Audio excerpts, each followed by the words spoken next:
I never imagined my life would become so complicated. My name is Alex, and I am a college student working on my thesis.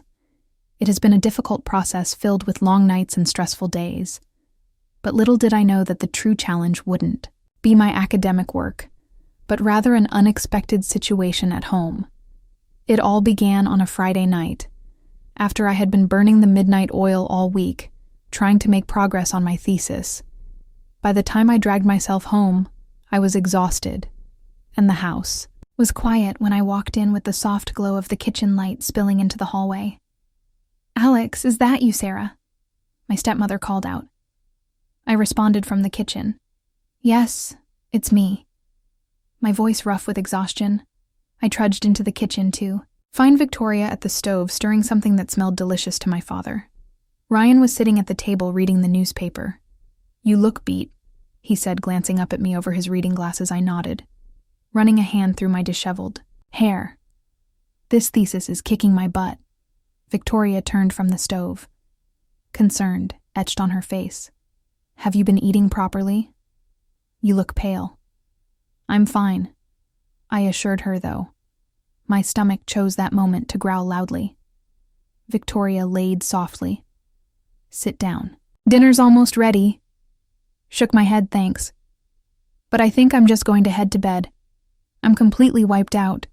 "Are you sure?" Victoria asked. Her brow furrowed. "You really should eat something." "I'm sure I said already," backing out of the kitchen. "I just need sleep." "Well, good night, guys." I heard them both call out good nights as I climbed the stairs to my room as soon as my head hit the pillow. I was out like a light. I'm not sure how long I slept before I became vaguely aware of a presence in my room, in my half-asleep state. I assumed it was just a dream. But then I felt a gentle touch on my hand, and my foggy brain struggled to make sense of what was happening. I felt my shirt being lifted slightly, and something cold touched my skin. It was such a shock that my body reacted instinctively. Muscles tensing. But I was so tired and so desperate for sleep that I couldn't bring myself to open my eyes or move. What happened next is something I'm still trying to process. I felt a hand gently caressing me in a way that was definitely not appropriate for a family member. My body responded even as my mind reeled in confusion and shock. I wanted to speak up to ask what was going on, but my exhaustion held me in paralysis. Part of wondered if this was just a vivid, strange dream, but it felt too real, too intense to be just a figment of my imagination. The touch continued, becoming more intimate. I felt a mix of panic, and to my shame my body was betraying me, responding to the gentle caresses, even as my mind screamed that this was wrong, just when I thought I couldn't take any more. When I was on the brink of forcing myself awake to confront what was happening, it stopped. I heard soft footsteps retreating, and then in silence I lay there, my heart pounding and my mind racing. What had just happened? Who had been in my room? I wanted to get up to investigate, but my body was still heavy with exhaustion before I knew it. I had drifted back into a deep sleep when I woke up the next morning. The events of the night felt like a distant, hazy dream. Had it really happened, or had my stressed, overworked mind conjured up some bizarre fantasy? I stumbled downstairs, still groggy, and confused. The smell of coffee and bacon guided me to the kitchen, where I found Victoria Bessie at the good morning sleepy head. She said, "You must have really needed that rest. How are you feeling?" I just stared. I looked at her for any indication that something had changed between us, but she appeared perfectly normal, humming as she flipped pancakes on the griddle. "I'm fine," I said slowly. "Where is Dad?" "Oh, he had an early meeting with a client," Victoria replied, sliding a plate of food in front of me. "Eat up. You need your strength for all that studying." As I ate, I couldn't shake the feeling that something was off. Victoria bustled around the kitchen, chatting about her plans for the day, but I barely heard her. My mind was stuck on the events of the previous night. Had it really happened, and if it had, was it Victoria who had come into my room? I couldn't bring myself to ask what I had done. What if it had all been a dream? The thought of accusing my stepmother of something so inappropriate made my stomach turn. So I said nothing. I finished my breakfast, thanked Sarah, and headed back to my room to work on my thesis. But as I sat at my desk staring at my laptop screen, I couldn't focus. The memory of those touches, real or imagined, kept intruding on my thoughts. I spent the next few days in a fog trying to balance my thesis work with the confusing emotions swirling inside me. Every time I saw Sarah, I felt a mix of embarrassment, curiosity, and guilt. She, on the other hand, acted completely normal, as if nothing had happened. It wasn't until the following Friday that things came to a head. I had gotten out of class early and rushed home to work on my thesis defense, which was scheduled for the next day. I was so focused on my work that I didn't hear Victoria enter my room. Alex's voice startled me. "Sorry, I didn't mean to startle you. I brought you some snacks. You've been working so hard." I turned to face her, my heart pounding. She was standing there with a plate of cookies in her hand, smiling at me as usual. But something in her eyes seemed different. Or was I just imagining? Thank you," I managed to say, taking the plate from her instead of leaving Victoria perched on the edge of my bed. "How's the thesis coming along?" "It's okay," I said, struggling to keep my cool. "I'm just really worried about the defense tomorrow." Sarah's face softened with sympathy. "Oh, honey, you're going to do great. You've worked so hard before I knew what was going on." She had moved closer, her hand resting on my shoulder. The touch sent a jolt through me, reminding me of that night I couldn't take it anymore. I had to know Sarah. I said, my voice shaking. "That night last week, was that you in my room?" The moment the words left my mouth, I saw the change in her face. The friendly smile faltered, replaced by a look of shock. And then, was it guilt? "Alex," she began, her voice barely above a whisper. I don't know what to say. And in that moment, I knew it hadn't been a dream. It had really happened. My stepmom had come into my room that night and touched me in a way that crossed every boundary, and a small, shameful part of me said, "I'm curious, we should discuss this." Victoria finally said something to break the silence, nodded, her eyes welling up with unshed tears. "We do, but not right now. Your father will be home soon and you need to focus on your thesis. Defense, can we talk?" I wanted to protest and demand answers now after your defense. But she was right. I couldn't afford to be distracted when my entire academic future was on the line. "Okay," I agreed, reluctantly. "Tomorrow." Victoria stood up, smoothing her skirt. "I apologize," with trembling hands, "Alex. I never intended for this to happen. I'll explain everything tomorrow. I promise." She exited my room, and I returned to my computer, my mind reeling. How was I supposed to concentrate on my thesis now? How was I supposed to face my father at dinner, knowing what I knew I had to try? I had worked too hard for too long to let this derail me now. So I took a deep breath, pushed all thoughts of Victorian that night to the back of my mind, and dove back into my work.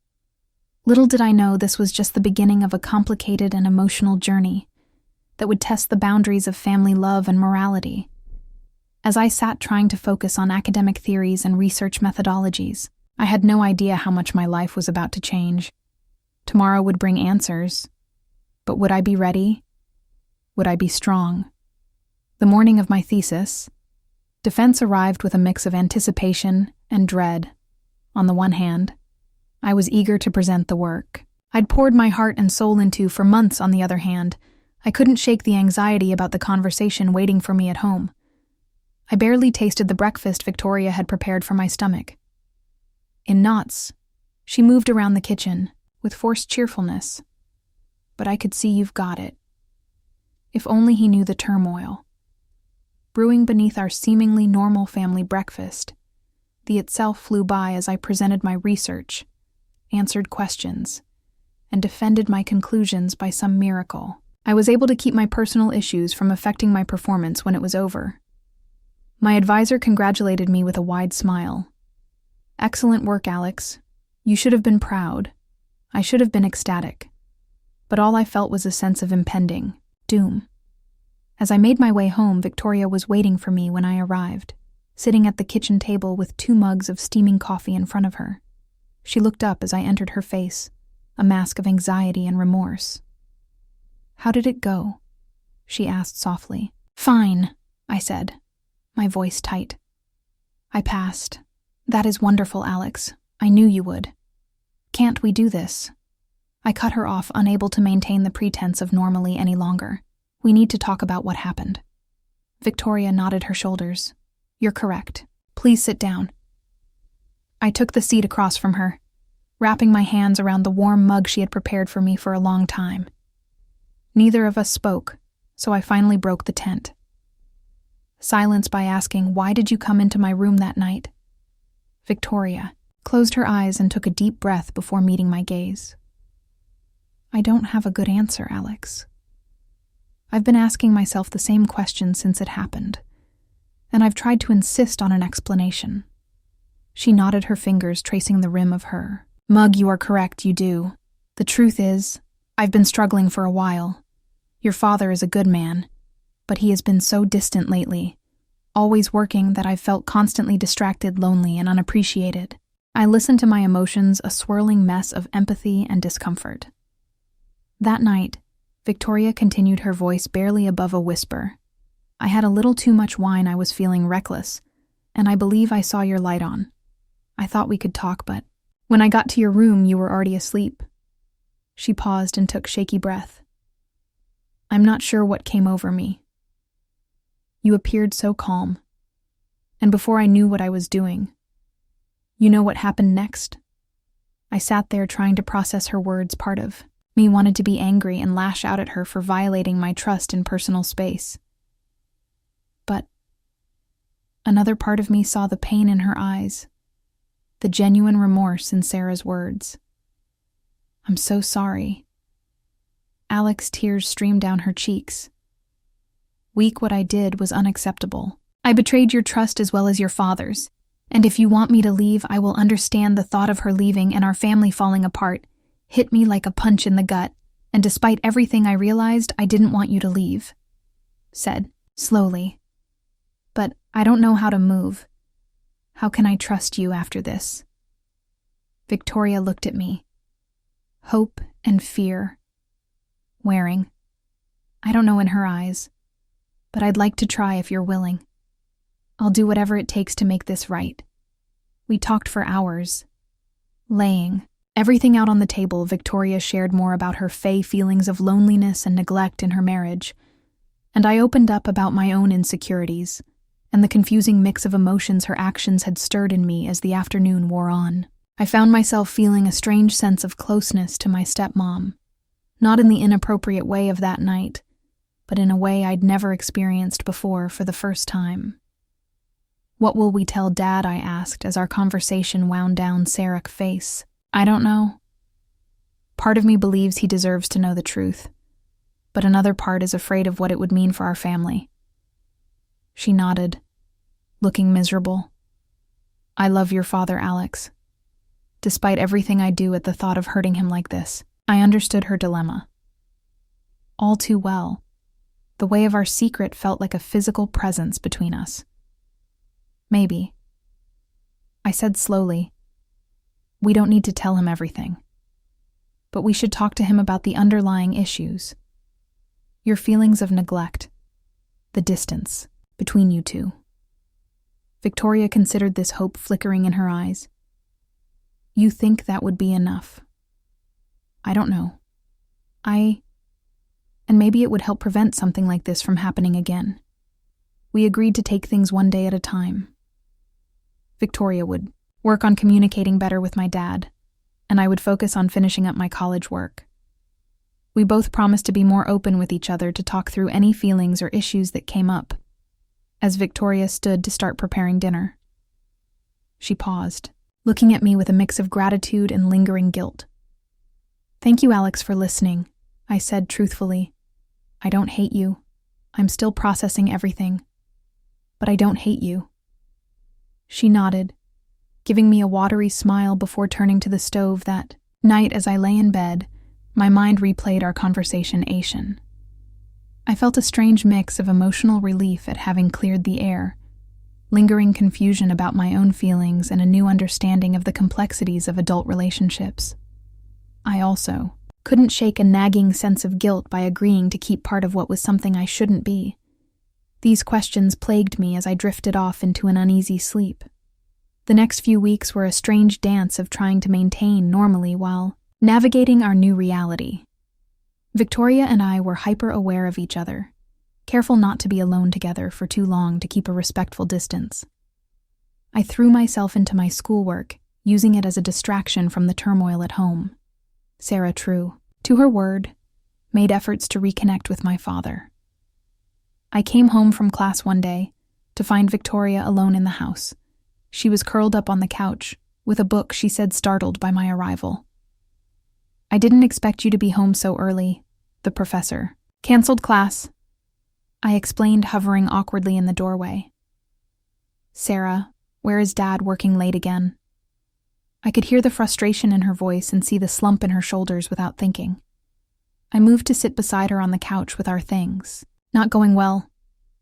I asked hesitantly, and Victoria gave me a satyr smile.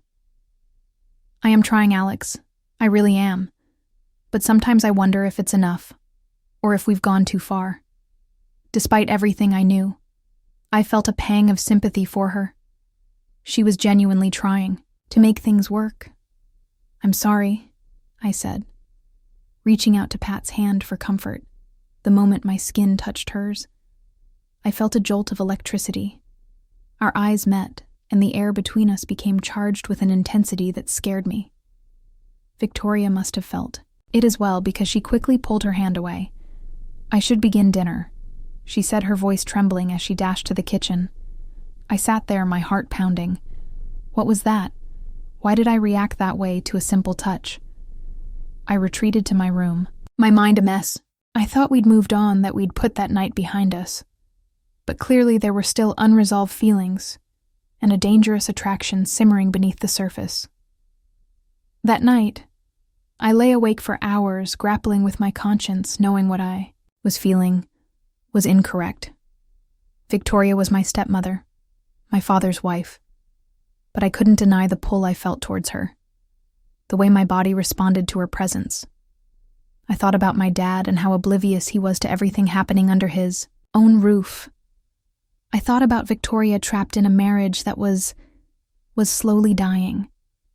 And I thought about myself caught in the middle of it all, trying to navigate feelings and situations I was woefully unprepared for.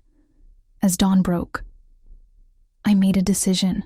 I couldn't keep living like this, walking on eggshells in my own home, constantly battling these inappropriate feelings. Something had to change with a heavy heart. I began to pack a bag, maybe some time away, some distance from this whole situation would help clear my head. I could stay with a friend for a while, focusing on finishing up my last few classes as I zipped up my backpack. I heard movement in the hallway. Victoria was up, probably starting her morning routine. I took a deep breath, steeling myself for the conversation ahead. I had to tell her I was leaving, and had to explain why it wasn't going to be easy, but it was necessary. With one last look around my room, I opened the door, ready to face whatever came next. Little did I know the most challenging part of this whole ordeal was yet to come. As I stepped into the hallway, backpack slung over my shoulder, I nearly collided with Sarah. She was on her way to the kitchen, still in her robe, hair tousled. From sleep, her eyes widened as she took in my packed bag and the determined set of my jaw. "Alex," she asked, her voice tight with concern. "What's going on?" I took a deep breath, steeling myself for the conversation ahead. "I'm leaving," I said, my voice steadier than I felt. "I think it's best if I stay with a friend for a while." Sarah's face fell, a mix of understanding and dismay washing over her face. "Alex," she sighed, "is this because of yesterday? Because of us?" I nodded but couldn't meet her gaze. "It's not just yesterday. It's everything. I can't keep pretending everything is normal when it isn't. and I need some space to figure things out." She reached out as if to touch my arm, then thought better of it, her hand falling limply to her side. "I understand," she said softly. "But could we please talk about it first and foremost? Your father will be devastated if you simply remove any mention of my father in my haste to flee." I hadn't considered how my abrupt departure would affect him. "Okay," I agreed. Reluctantly, "We can talk." We made our way to the kitchen, the tension between us palpable. Victoria was busy making coffee. Her movements were jerky and uncertain, and I sat at the table. My backpack weighed heavily on my feet, and Victoria placed a steaming mug in front of me. We heard the front door open, and my father's voice called out, "I'm home, Victoria, and I..." We exchanged panicked looks. He wasn't supposed to be back yet my dad appeared in the kitchen doorway, his tired face breaking into a smile as he saw us. "Well, this is a nice surprise to both of you up early on a Saturday." His smile faltered as he took in the scene. My packed bag, Sarah's tear-stained face, and the heavy silence between us. "What's going on?" he asked, his smile faltering as he took in the scene. My packed bag, Sarah's tear-stained face, and the heavy silence between us. "What's going on?" he asked, his voice laced with concern, in that moment looking at my dad's confused face. I knew we couldn't keep. Lying the weight of our secret was tearing us apart. And if we had any hope of moving forward, we had to come clean, Dad. I said, my voice shaking slightly. "We need to talk to all of us." The next hour was one of the most difficult of my life. We sat around the kitchen table, cups of coffee growing cold as we laid everything bare. Victoria and I took turns explaining what had happened that night, the confusion and guilt that followed, and the unresolved tension that had been simmering ever since. My dad listened in stunned silence, his face a mask of shock and hurt. When we finished, he stood up abruptly, pacing the kitchen with his hands clenched at his sides. "How could you?" He finally said, his voice raw with emotion. He looked at Sarah, pain etched in every line of his face. "How could you do this to us?" Victoria broke down, tears streaming down her face. "I'm so sorry, Ryan. I never meant for any of this to happen. I was feeling lonely and neglected. But that's no excuse for what I did. It was unforgivable." My father turned to me, and the look in his eyes nearly broke me, pricking at my own eyes. "I'm sorry, Dad. I was confused and scared, and I didn't want to hurt you." He laughed bitterly. "That worked out great, didn't it?" The silence that followed was deafening. We sat there, three people who loved each other.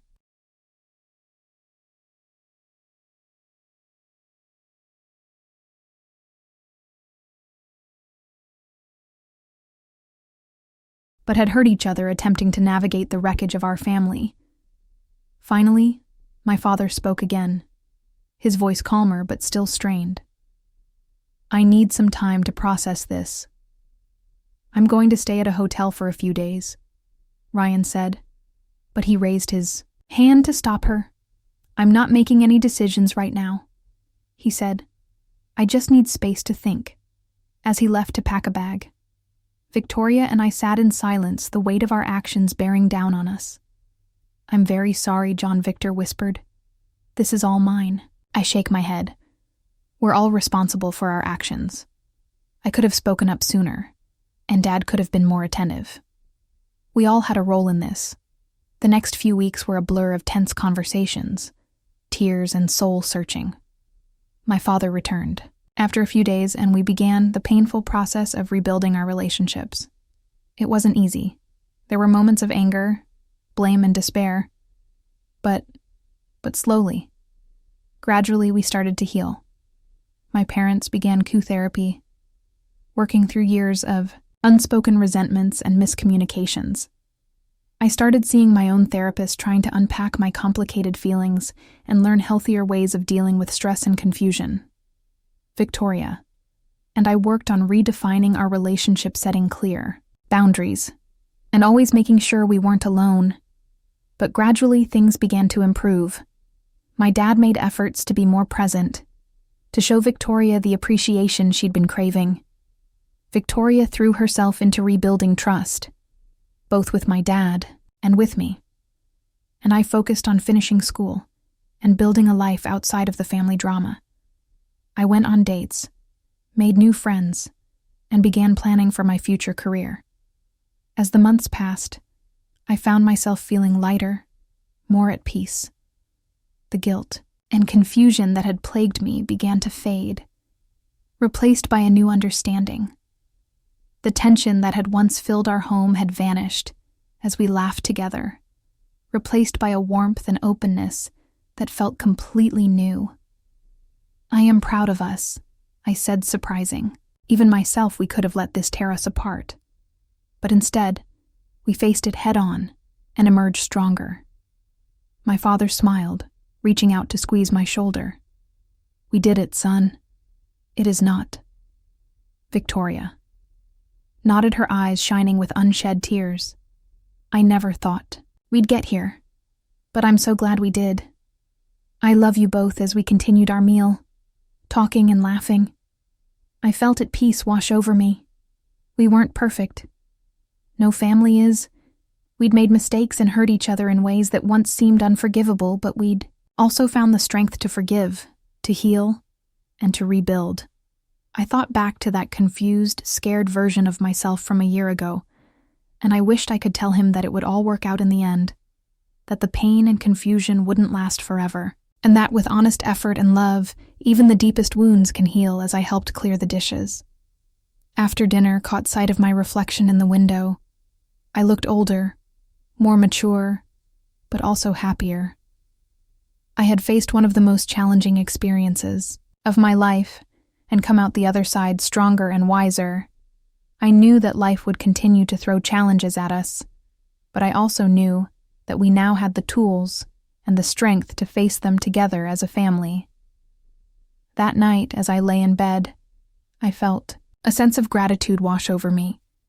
Gratitude for second chances, for the power of forgive for us.